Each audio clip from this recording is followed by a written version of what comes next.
Assalamualaikum warahmatullahi wabarakatuh. Perkenalkan, nama saya Eva Susanti. Saya adalah peserta dari Diklat FPS tahun 2020 angkatan 2008. Pada simulasi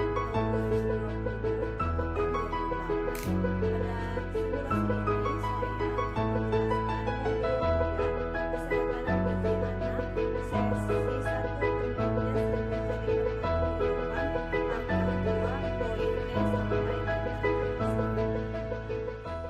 1 Terima kasih Bu atas jawabannya ya Bu ya. Sekarang kita lanjut. Di sini ada flip chart ya Bu ya. Flip chart 1.2 yaitu pentingnya 1000 hari pertama kehidupan. Sebelum saya menjelaskan, ada yang mau ditanyakan Bu? Saya Bu. Iya, mangga Ibu. 1000 hari pertama kehidupan itu apa Bu? Jadi 1000 hari pertama kehidupan itu adalah masa di mana pertama ibu mengandung Bu sampai usia 2 tahun gitu ya Bu ya.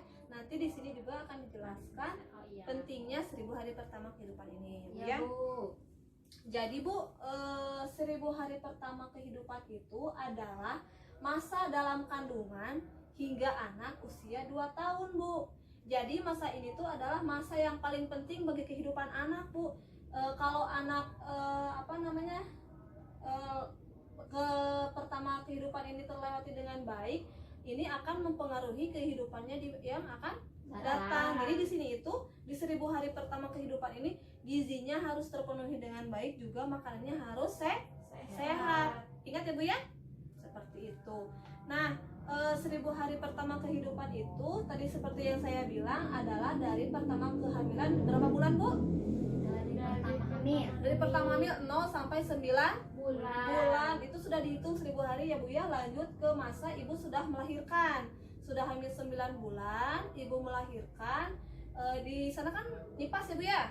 Nipas. Jadi kelahiran sampai nipas itu usia anak sampai usia 6 bulan. Udah usia 6 anak usia 6 bulan, lanjut ke bayi 6 sampai 12 bulan atau 1 tahun ya Bu ya. Lanjut lagi menjadi anak-anak Bu. Anak-anak itu usianya 12 bulan sampai 24 bulan atau 2 tahun ya Bu ya.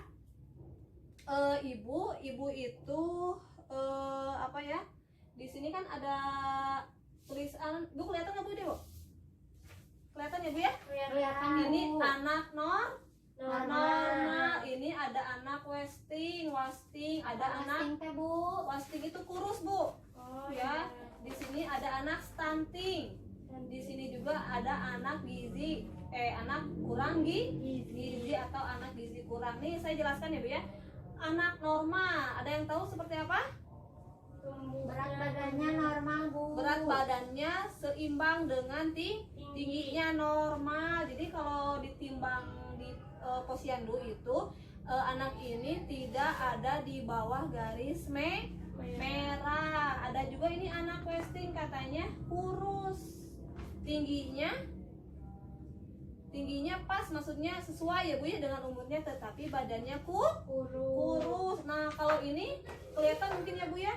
Ini tuh berbeda sekali dengan yang di sampingnya. Ini anaknya stunting atau tingginya itu tidak sesuai dengan umurnya. Misalkan ini harusnya usia 5 tahun, tingginya misalkan 1 meter, ini cuma ada di kisaran paling 90 cm.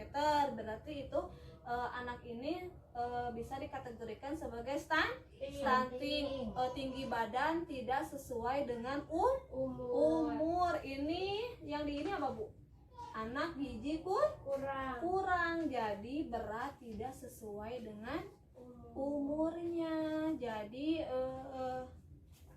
gizinya itu tidak terpenuhi gitu Bu ya. Jadi kurang gizi ya Bu ya. Terima kasih. Ibu, ada yang mau ditanyakan Bu? Sampai saat ini tidak ada? Saya mau bertanya Bu. Baik, mangga Bu. Nah, sekarang kan lagi musim stunting ya Bu ya. Ya. Stunting itu apa sih Bu, selain pendek itu jadi harus gimana gitu Bu? Nah, jadi ibu mungkin untuk memperbaiki stunting itu harus seperti apa mungkin itu ya? Nah, jadi ibu stunting itu ibu kepada anak ya Bu ya, harus memberikan makanan dan gizi yang bagus Bu, yang seimbang. Jadi selain mengenyangkan, si makanannya juga itu harus bergizi, ada nutrisinya. Itu dapat diperbaiki melalui makanan seperti itu ya Bu ya. Juga Ibu harus rajin ke posyandu. Jadi dapat terukur nih apakah anak kita itu gizinya itu bagus, tingginya itu sesuai, berat badannya pun dapat terlihat ya Bu ya kalau di posyandu seperti itu. Terima kasih ya Bu. Ya Bu. Nah Ibu, topik selanjutnya ya Bu ya, pembahasannya itu mengenai kesehatan dan gizi Bu. Ibu dapat membaca buku pintar ya Bu ya. Kalau Ibu punya buku pintar, Ibu dapat membaca mengenai topik yang nanti akan dibahas ya Bu ya. Ibu, saya ingatkan, buku pintar itu harus Ibu bawa ke setiap pertemuan ya Bu ya. Iya, jadi sebagai bacaan Bu, Ibu dapat membaca dari buku pintar atau mendiskusikan mengenai kesehatan Ibu hamil dan juga bayi atau juga selama kandungan ya Bu ya, atau selama Ibu mengandung, Ibu dapat mendiskusikannya bersama teman ataupun bersama pendamping. Terima kasih ya Bu ya. Demikian simulasi dari modul 3 sesi 1 ini. Terima kasih. Assalamualaikum warahmatullahi wabarakatuh.